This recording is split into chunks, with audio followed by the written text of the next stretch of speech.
이번 시간에는 선생님이 하실 말씀이 또 있다고 예. 유튜브상으로 이거는 꼭 방송에 나갔으면 예. 좋겠다라고 하시는 게 있어서 제가 주제로 조금 만들어봤는데 청와대터의 비극.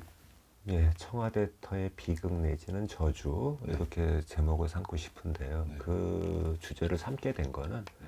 나라 돌아가는 꼬라지 보면서 네. 많은 생각에 잠겼고 네.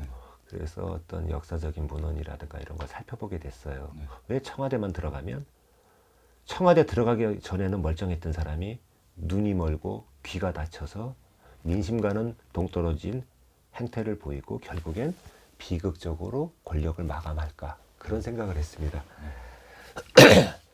그 지금의 청와대 터가 어떤 자리인지 아세요? 잘 모르겠습니다. 지금의 청와대 터는요. 그 멀리 안 올라간 조선시대까지 글쎄 올라가야 되나? 조선시대 같은 경우에 그 한양에 도읍을 정하고 거기가 저 뭡니까 경복궁 그 다음에 뭐 이렇게 해가지고 이어져고 나중에 그 임진왜란에 불타가지고 네. 대원군이 경복궁 중건을 했잖아요. 그리고서 뭐 창덕궁으로 옮겨가고 이렇게 이제 조선 말기에 다시 이제 개축을 하고 그랬는데 그 북악산에 네. 살기가 내려치는 곳에 지금의 청와대 터가 있는 거예요. 네. 그 단적으로 먼저 결론부터 얘기하면 거기는 사람이 살아서 되는 터가 아니고 신의 터 아니면 사자의 터예요. 그런데다가 우리나라 최고 통수권자가 사시는 청와대 직무도 하고 거기 숙소도 있지 않습니까? 해놨기 때문에 비극은 연속적으로 벌어지는 거고요. 조금 역사적으로 올라가면 조선 총독부 관저가 있던 자리입니다. 근데 조선 총독부 관저를 지을 때 우리나라 직관이 연맥이려고 속된 말로 조선 총독들을 연맥이려고 이상한 데를 잡아준 게 그 자리예요. 그래서 조선 총독을 아주 잘 수행을 하고 일본에 돌아간 3대 총독이 있어요. 일정 때 26년도에 조선 총독 관저가 그 자리에 들어선 겁니다. 근데 3대 총독 사이토 마코토라는 사람이 있어요. 근데 이 사람이 아주 훌륭히 수행을 하고 일본에 가갖고 총리 대신을 지내고 그리고 거기서 잠깐 물러나서 어떤 그 대신을 또 지냈을 거 아닙니까? 그때 딱 10년 후인 총독 관저에 머무르다가 들어가고 나서 1936년 2월 26일 날 일본의 소장파 장교들이 쿠데타를 일으켰어요. 총을 40여 발 정도 맞고 몸이 벌집이 돼서 죽습니다. 그리고 역대 총독들이 그 총독부 관저를 거쳐가면 그 이름은 기억이 안 나는데 현해탄 건너가다가 배가 풍랑해 해갖고 죽은 총독도 있는 걸로 알고 있고 귀국하다가 그리고 이제 대한민국 정부 수립 후 이승만 박사는 4.19 학생회고로 쫓겨났습니다. 그리고 윤보선 대통령은 5.16 쿠데타로 임기를 못 채우고 내려왔고요. 가장 장기 집권을 했던 박정희 대통령은 업적도 많이 이룩했습니다만은 1979년 10월 26일 날 궁정동 안가에서 자신이 아끼던 신복의 손에 총에 맞아 돌아가시죠. 그 후에 정권을 잡은 최규하 대통령은 뭐 과도기 대통령이니까 전두환 대통령의 신군부에 의해서 강제로 이제 밀려난 것이고 신군부의 전두환 대통령과 그 다음에 노태우 대통령이 집권을 했잖아요. 그분들 어떻게 됐어요? 마지막에 친구한테 팽당해갖고 전두환 대통령은 임기 후에 백담사에서 유랑 생활을 했었고 1993년 문민정부 김영삼 대통령이 들어서갖고 95년쯤에 전두환 대통령하고 노태우 대통령이 국가 반란 혐의로다가 수감돼가지고 오랜 그 수감 생활을 하다가 사면복권으로 풀려 나왔죠. 그리고 그 다음 대통령이 누굽니까? 김영삼 대통령은 아들이 구속되는 비극을 겪었고 그리고 상대적으로 김영삼 대통령이 퇴임후가 무난했어요. 왜 그런 줄 아세요?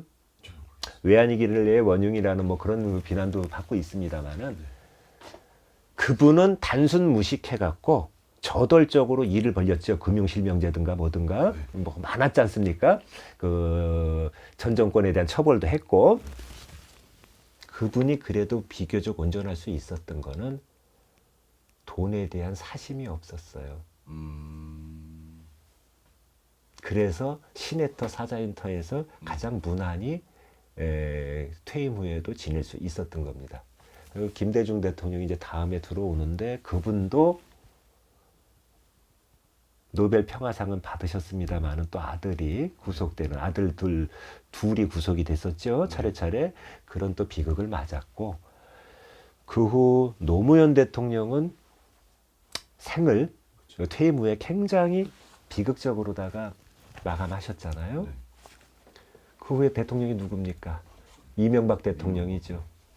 현직에 있을 때부터 자기 형님들 구속 수감을 반복을 했고 그 다음에 퇴임 후에 지금 아직 재판 받고 계시죠? 네.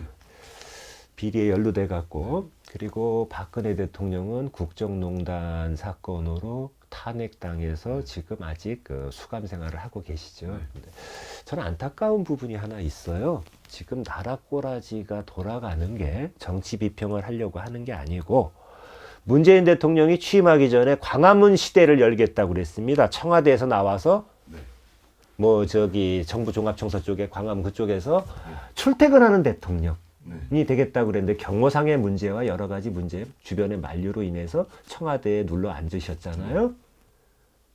그분이 취임 공약대로 광화문 대통령 시대를 열었으면 오늘날 벌어지고 있는 국정 혼란의 난맥은 훨씬 덜할 것이다. 덜했을 것이다. 그게 좀 아쉬워요. 나도 뭐 그분이 정치를 못해가지고 어떤 광화문에 집회 군중이 모이고 나라가 시끄럽고 그런 걸 바라는 사람은 아니에요. 네네. 그래서 그게 못내 아쉽고 역사적으로 보면 그 조선왕조에 그 집권 초기에 뭐가 있었어요? 혈육끼리 상징하는 왕자의 난이 있었죠. 네. 이방원이가 저기 동생들 죽이는 1차 왕자의 난, 2차 왕자의 난, 방석, 방번 형제를 다 죽이고 사륙을 하고 집권을 하지 않습니까? 네. 그리고 개국공신인 정도전이가 참살당한 자리도 청와대 터예요. 그러니까 피로 물들여진 그 살기의 터에 네. 청와대가 들어오는 건 아니었어요. 경무대가 이제 조선 총독부 자리에 들어와서 그게 청와대로다가 명칭이 바뀐 거 아닙니까? 이승만 대통령 시절엔 경무대였고 권력자의 권력의 말로가 총 맞아 돌아가시지 않으면 쫓겨나고 퇴임 후에 구속 수감되고. 터안 좋. 예. 자, 아무리 기가 센 한 나라의 대통령을 할 정도가 되면 기가 엄청 셀 겁니다. 그렇죠? 네. 그분의 인격이나 이런 걸 다 떠나서 네. 기는 세다고 봐야죠. 네. 아무리 기가 센 사람도 대통령도 그도 사람이에요. 그 터의 기운은 못 이깁니다. 터의 기운이 너무 세요. 예. 그래서 뭐 제가 하란다고 할 건 아니겠지만 청와대 터는 옮겨줘야만 퇴임 후 대통령들이 구속 수감되고 비명에 가시고 하는 그런 역사적인 불행. 외국에서 보면 창피하죠. 저 나라는 왜 대통령만 지내면 법무부 가족이 돼서 들어가나? 예? 법무부 가족은 뭐 그런 뜻의 의미입니다. 예, 수감된다는 얘기예요. 그거를 면하려면 앞으로 어떤 분이 또 차기 대선에서 대통령이 되든 제대로 된 직관이나 이런 사람들을 대동해서 좋은 터를 잡아 단촐하게라도 청와대 직무터를 옮겨서 국가 국정을 수행하시는 게 개인적으로나 국가적으로나 비극이 되풀이되는 것을 방지할 수 있는 지름길이라고 저는 강조해서 말씀드리고 싶습니다. 또 하실 말씀 있으세요?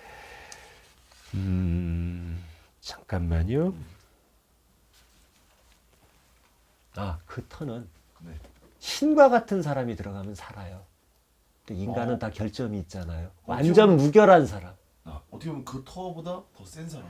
그러니까 기가 세다기보다 사심이 없는 사람. 사심이 거의 없는 사람은 들어갔다 나와도 네. 퇴임해도 유지가 됩니다.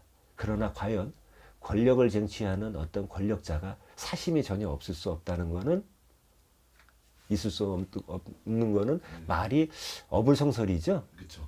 그래서 신과 같은 어떤 그렇게 투명하고 공정하고 사심이 없는 그런 사람이 들어가면 살아나오고 나와서도 좋게 남은 생을 마감할 수 있지만 그렇지 못한 대부분의 권력의 눈먼 통치자들은 끝이 앞으로도 청와대 터를 옮기지 않는다면 그 터에 탐욕에 눈먼 대통령이 앉아있다 나온다면 네. 또 역사의 불행을 반복할 것입니다. 알겠습니다. 아 진짜 감사합니다.